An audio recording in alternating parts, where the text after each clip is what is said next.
Pemirsa, Presiden PKS Ahmad Saiku mengaku partainya mendapatkan tawaran dari Koalisi Indonesia Maju Prabowo Gibran untuk menempati posisi calon wakil gubernur di Pilkada Jakarta 2024. Tentu, jika PKS bergabung dengan Koalisi Indonesia Maju, maka peta pertarungan politik di Pilkada Jakarta akan berubah signifikan. Isu politik yang kencang untuk Pilkada Jakarta adalah koalisi antara PKS dan PDIP untuk mendukung Anies Baswedan, pemirsa. PKS dan PDIP ini merupakan peraih suara tertinggi di pemilu legislatif 2024 di Jakarta. Namun jika PKS akhirnya bergabung dengan Koalisi Indonesia Maju, akankah PDI Perjuangan terisolasi dari kekuatan besar yang akan bertarung di Pilkada Jakarta? Untuk membahasnya telah bergabung bersama kami politisi PDI Perjuangan Deddy Sitorus, kemudian Wakil Ketua Umum PAN Yandri Susanto yang nanti juga akan bergabung bersama kami, dan juga pakar politik Muhammad Kodari. Selamat petang semuanya, kita menuju ke Bang Deddy terlebih dahulu. Bang Deddy, soal adanya tawaran dari Koalisi Indonesia Maju ke PKS yang sudah disampaikan oleh Presiden PKS, tanggapan dari PDI Perjuangan seperti apa Bang Deddy? Apakah bermasalah nggak sih soal ada tawaran ini? Ya, saya kira tidak masalah ya. Itu kan kewenangan dari masing-masing partai untuk membujuk atau diajak gitu ya, atau katakanlah menyatukan diri dengan siapapun, tidak ada masalah. Itu hak mereka masing-masing gitu. Jadi kami tidak menganggap itu masalah gitu, Mbak. Tapi kan kayaknya udah ada mulai penjajakan, bahkan pun juga nama Anies Baswedan ini sudah masuk dalam salah satu bursa nama meskipun belum diputuskan oleh PDIP. Ya, bursa nama ya, karena diusulkan dari bawah. Tetapi kan karena DKI ini khusus ya, karena ada sebagai ibu kota negara, tentu peran DPP partai juga sangat signifikan. Dan kita juga melihat kan suasana kebatinan secara keseluruhan, karena kan Jakarta itu Indonesia mini gitu. Jadi tidak mungkin kita buru-buru memutuskan siapa yang akan diusung dalam Pilkada Jakarta. Oke, Bang Deddy, tapi begini, kalaupun misalnya nggak masalah, tapi sejauh ini komunikasi yang terbangun antara PKS dan juga PDI Perjuangan, khususnya untuk di Pilkada Jakarta ini seperti apa? Masih komunikasi biasa atau sebetulnya sudah ada titik temu untuk kerjasama politik? PKS itu suaranya paling tinggi kan kalau di Jakarta? Begini ya, pertama kan Pak Anies kan bukan kader partai manapun ya. Ya. Itu yang pertama. Yang kedua, kalau dengan partai ke partai secara kepartaian, mungkin DPD kita di DKI Jakarta yang intens berkomunikasi. Tetapi ya lagi-lagi kan kita punya banyak opsi juga, ada beberapa opsi yang bisa dipilah-pilih nanti tergantung bagaimana konfigurasi ke depan gitu, Mbak. Baik. Nah, sekarang kita ingin menuju ke pakar politik terlebih dahulu, Bang Kodari. Bang Kodari, kalau kita melihat kondisi sekarang, oke, kita tahu bahwa Anies Baswedan memang bukan kader dari partai manapun, tapi kita tahu bahwa Anies Baswedan dekat dengan PKS. Kemudian PKS dengan PDIP ini sudah ada komunikasi politik meskipun belum punya titik temu sampai saat ini. Anda melihat apakah kondisi yang disampaikan oleh Koalisi Indonesia Maju ini ingin menawarkan misalkan kerjasama dengan PKS untuk mengusung calon gubernur dan calon wakil gubernur, ini akan membuat posisi PDIP terjepit?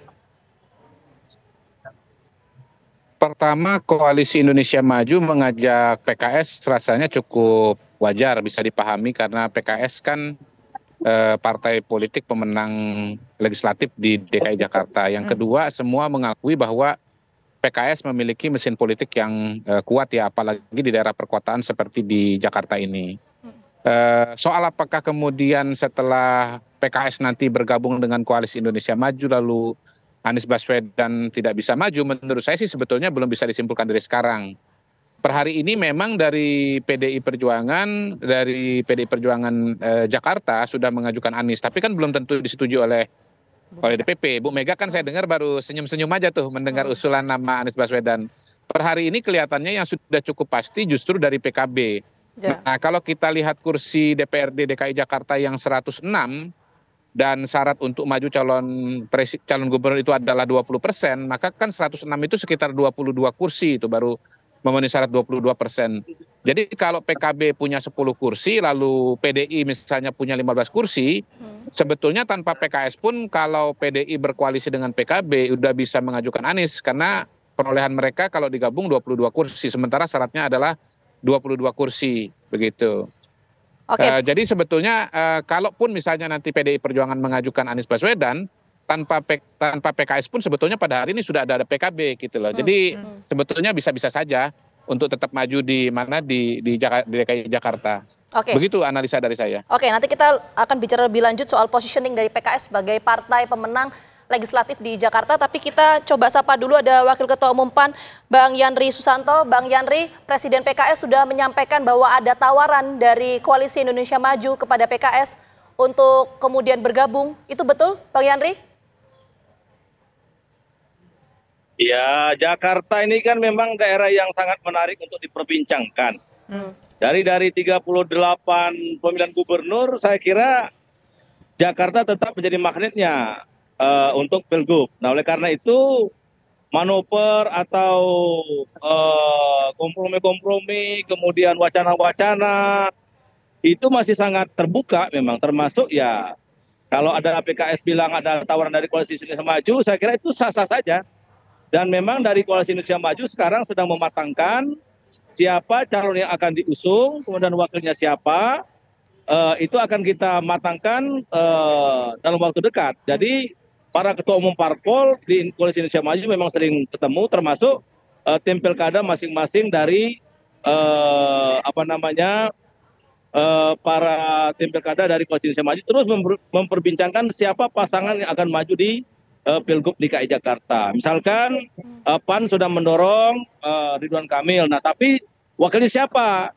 Ya terbuka. Kalau PKS memang ada calonnya, siapa dulu yang dicalonkan oleh PKS? Baru kita bicarakan gitu. Jadi semuanya Mbak Tisa dan Mbak Pita semuanya masih terbuka. Bagi kami dari PAN maupun Koalisi Indonesia Maju terbuka untuk Pilkada DKI bagaimana yang terbaik, sehingga nanti bisa memenangkan kontestasi Pilkada DKI. Gitu Mbak Tisa dan Mbak Fira. Oke, tapi itu kan tadi kita dengar bahwa nama Ridwan Kamil lah yang diajukan oleh PAN. Tapi kalau misalkan bicara secara garis besar dari Koalisi Indonesia Maju, ini kata Pak Ahmad Saiku dari PKS mengatakan mendapatkan tawaran untuk bekerja sama, tapi yang ditawarkan posisinya adalah wakil gubernur. Bagaimana menanggapi soal itu? Bukan posisi sebagai calon gubernur, tapi wakil. Pak Yandri.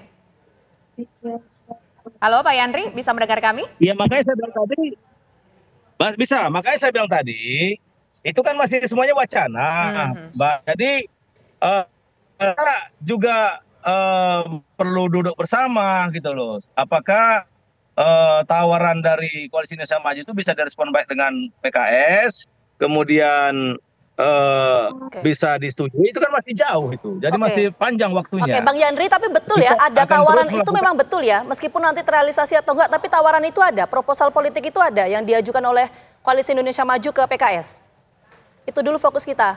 Iya, karena kita ingin memenangkan kontestasi Pilkada DKI, Mbak. Jadi semua peluang ataupun potensi untuk kita jadikan sebuah koalisi, ya semuanya terbuka, ya. Dan kita opsi untuk memberikan tawaran kepada PKS sangat terbuka. Jadi nggak ada masalah. Kita akan jajaki semua termasuk dari PKS. Karena PKS pemenang di DKI Jakarta, ya saya kira itu sesuatu yang menarik buat kami matangkan di waktu-waktu yang akan datang. Gitu.